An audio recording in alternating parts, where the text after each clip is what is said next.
guys, welcome back to the Shackles of Debt. On this channel, I talk about money, debt freedom, and financial literacy. If you do like this video, don't forget to give it a thumbs up. Today, I'm going to be doing a Q&A, and it's all about money and my time here in New Zealand. So these are questions that I asked you guys over on my Instagram, and if you don't already follow me on Instagram, make sure you do, because I'm very active on there, and when I do things like Q&As, I'll often ask questions over there. And I've also got a blog, theshacklesofdebt.com. So before we dive into the Q&A, grab a snack, grab a drink. I've got, this is water with a straw. Let's answer some questions. I've broken the questions down into 3 categories, which are money, work, and general personal life. So I've got all of the questions on my phone here. So I'm going to be using that and looking down at my phone to look at your questions. So the first category is money.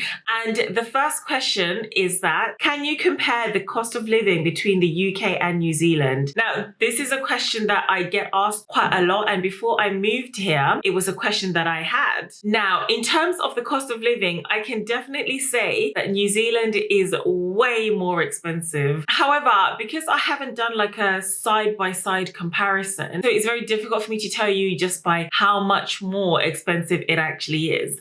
But I can tell based on like my grocery shopping every single week, certain things like fruits and vegetables, I'm like, they are so much more expensive over here. But yes, I feel like definitely the cost of living is way more. However, for me, there are certain individual differences. I am living by myself here for the first time, whereas in England, I was living with my parents. So again, it's kind of hard to do a side-by-side comparison. The second question is, how much did it cost you to move? I already did an in-depth video on this, which I will link up above. And in that video, I basically broke down the cost of every single thing that I paid in order to make this move possible. So that was things like my nursing registration, my visa, my flights, etc. Watch that video. It's called How Much Did It Cost Me to Move to New Zealand?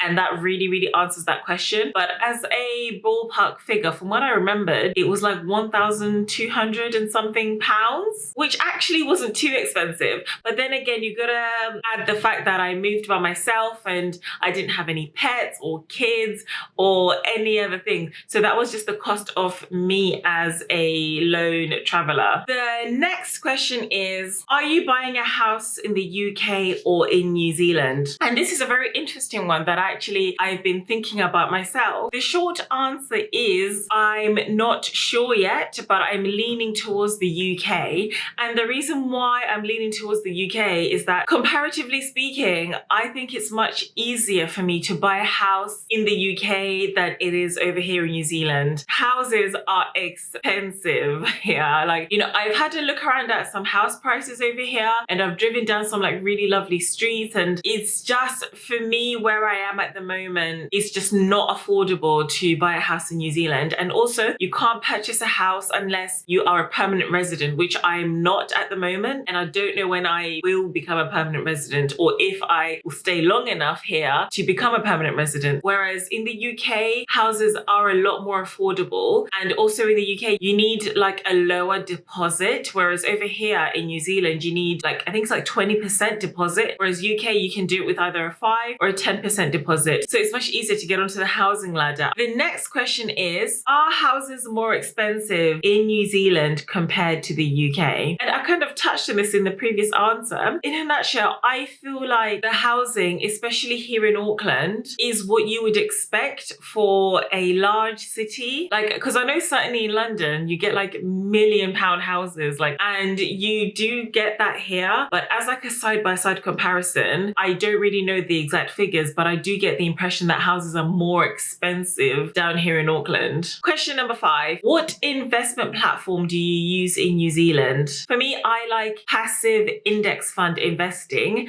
and I was able to narrow it down to 2 platforms, which is Sharesies and Hatch. And overall, I ended up going with Hatch because I like the way their fee structures, you know, it's not too expensive, and I think it's like a flat fee for if you buy like certain stocks and shares, and they've got a very wide variety, stocks and shares, index funds and ETFs to pick from. So yeah, that's the investment platform I use here in New Zealand. It's called Hatch. And if you do live in New Zealand and you do want to start investing, if you use the link down in the description below, both you and me will get $10, which we can use to invest. invest. The next question is, how does the pension system work in New Zealand? Is there an NHS pension equivalent? Oh, and this is such a good question, and it's a question I had before I arrived as well. Yes, there is an NHS pension equivalent, sort of, and that's called KiwiSaver. However, you can only sign up to KiwiSaver if you are a permanent resident, which I'm not. And in terms of pensions, that's really the only sort of pension system I've seen, unless of course you've got your private investments. The next question is, did you move your pensions with you over to New Zealand, or did you leave your pensions in the UK? I'm not sure about what to do with mine because I'm moving over there very soon. I personally left my pensions as they were back in the UK. So I had an NHS pension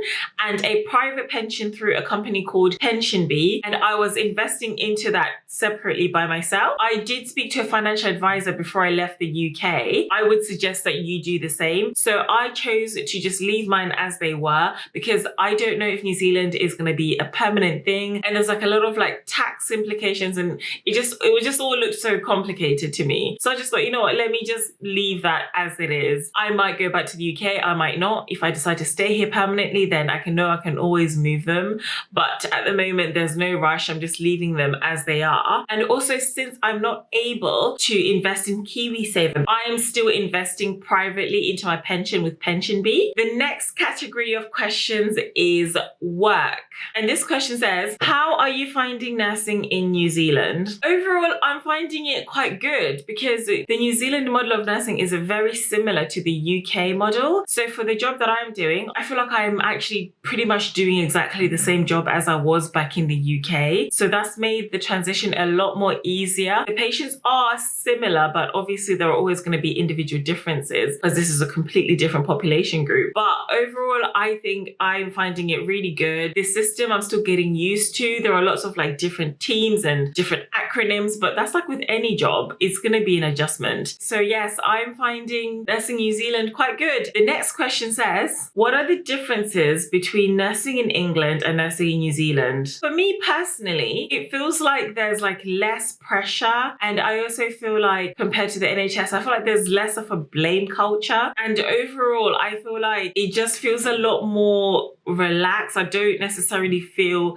the pressure that I used to feel back in England. The next question is, I heard that pay over there is higher. Do you get paid more? If so, how much more? So yes, I can say that when you do a side-by-side comparison, nurses do get paid more here in New Zealand compared to the UK. And if you want to know what the pay scale is, there's this thing called the MECA agreement, which basically outlines exactly how much you get paid at what stage and for what job category you're in. So I will leave a link to that down below so you can have a look and see. And the second part of this question, which says, if so, how much more do you get paid? I was a band 6 community nurse when I was in England, and I'm pretty much doing the same job here. Compared to what I was on, I'm actually earning £11,000 more over here than I was back in England for like the same job. But then again, it depends on what position you are. For example, if you're already like band 6, for example, then there really isn't going to be that much difference. But for me, because I was like the bottom of the band of wherever I was, over here I'm like in the middle, there is a noticeable difference in pay. The last category was just like general extra life questions. And the next question is,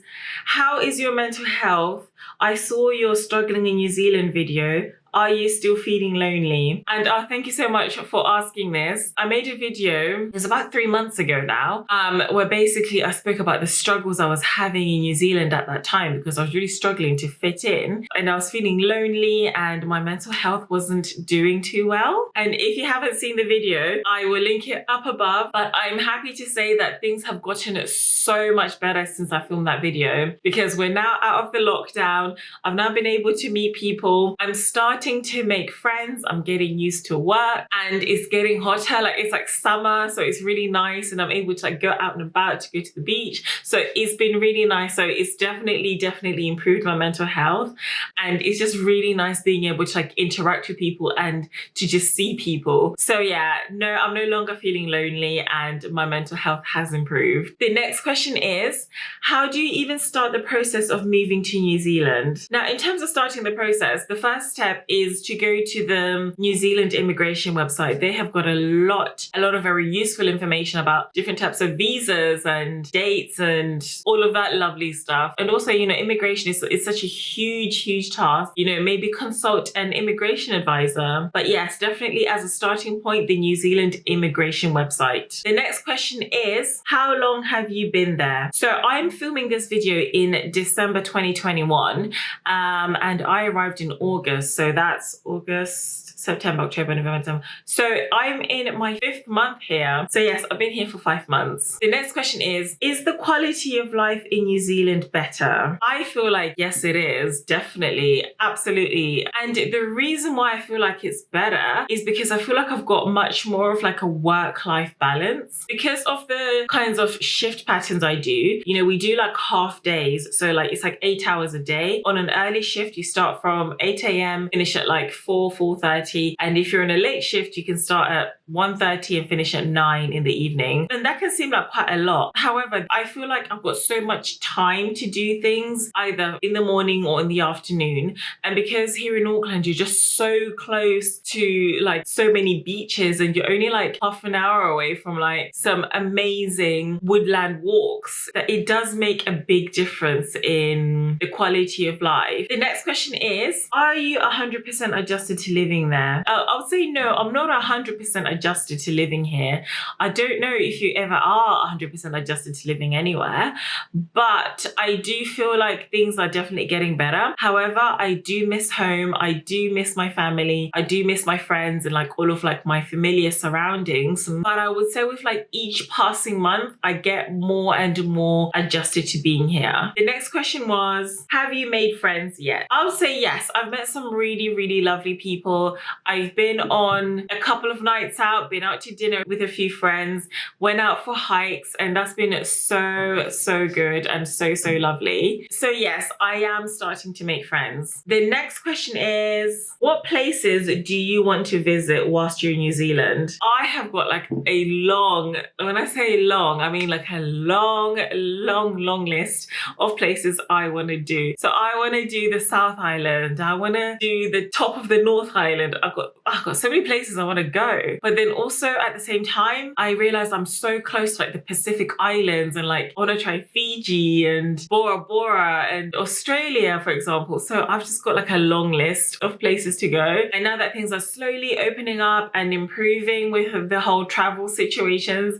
I'm definitely going to be traveling next year. And the last question I have here is, are you there permanently or will you be returning to England? Short answer is, I don't know. I really don't know. I'm very open-minded. There are so many things I still want to do, so many places I still want to go. I've got a couple of countries I might still want to live in. So I don't know, but then at the same time, I'm really enjoying Auckland. Like I really like it over here. So I don't know. That's the answer really. So we'll just have to check in a couple of years time and just see where in the world I end up being at that time. So guys, thank you so much for watching. So if you enjoyed this video, please give it a thumbs up. You can leave any other questions you have down in the comment section down below.